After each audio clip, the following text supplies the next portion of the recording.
Yeah, of course, ukija hata ki science kabisa, kitaalamu tunasema. Na mwili wa binadamu unaanza kuadapt mazingira baada ya masaa kama 72 fulani hivi kuendelea. Yaani pale ndo kama umeenda sehemu yenye baridi sana, ndani huo muda unaweza kuanza sasa kuzoea ile hali ya hewa, yani kuiona ya kawaida. Lakini pia kama sehemu labda ina joto sana, unaanza kuzoea sasa ile hali.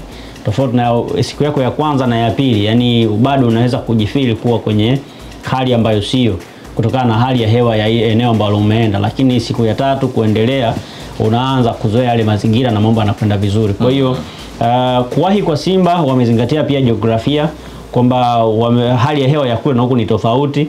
Kwa hiyo kuwahi kwao ina maana kuna watengenezea mazingira mazuri kuanza kuzoea hali ya hewa kabla siku ya mchezo yenyewe.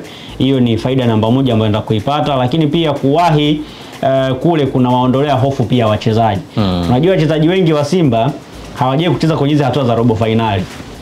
Ingawa Simba kama club, yani wao wamezoea kucheza kwenye hatua hizi. Lakini wapo wachezaji wengi ambao kwenye hatua kama hizi hawajawahi kucheza, ndo wanaenda kucheza kwa mara ya kwanza. Kwa ili kuondolea pia ile hofu na kuondoa kwenye pressure ambayo inaweza kupelekea pengine wasifanye vizuri, ni kuwawahisha kwenye eneo la tukio.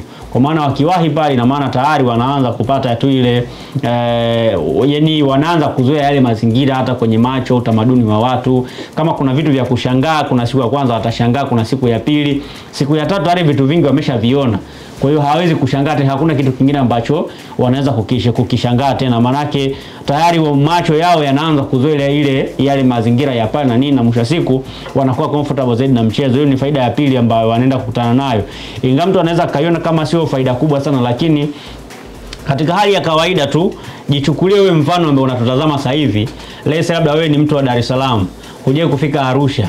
Siku ya kwanza unafika Arusha, ulionaje? Yani ile mazingira uliyaonaje? Au labda ndo mara yako ya kwanza umetoka huko, umekuja Dar es Salaam, umetoka tu sehemu moja kwenda sehemu nyingine ambao hujawahi kufika kwa mara ya kwanza, hiyo hali yani ukifika pale unapaonaje?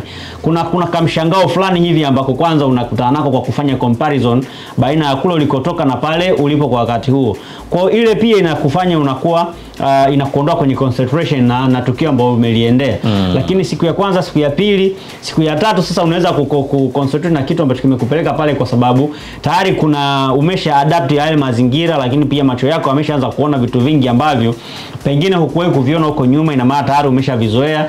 Au kama ulikuwa umewahi kuviona, lakini kuna katofauti fulani ambako labda umekaona hapa kuepo huko nyuma, au ukagundua kama kapo, tayari unaanza kuzoea hiyo hali, na mwisho siku inakusaidia sasa kuanza kuwa busy na kile ambacho kimekupeleka, kitu ambacho kinapelekea sasa kutoa 80% hata ya uwezo wako kwa ajili ya kuhudumia kile kitu ambacho umekifuata.